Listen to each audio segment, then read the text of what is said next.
రాహుల్ రాత్రి తన గదిలో తన చెల్లికిష్టమైన పాటలు వింటూ మెల్లగా నిద్రలోకి జారుకున్నాడు. గదిలో ఎవరో ఒక ఆడగొంతు ఏడుస్తున్నట్టుగా వినిపించింది.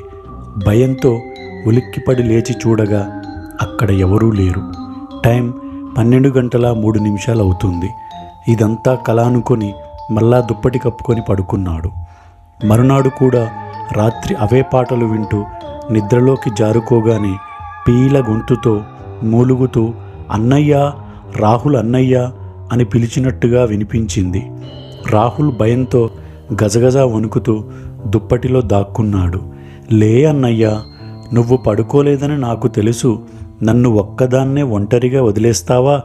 నువ్వు నాకు తోడుగా వస్తావా అన్నయ్య అని పిలవగా రాహుల్ భయంతో లేచి చూడగా అక్కడ ఎవరూ లేరు. టైం మాత్రం 12:03 దగ్గర ఆగిపోయింది.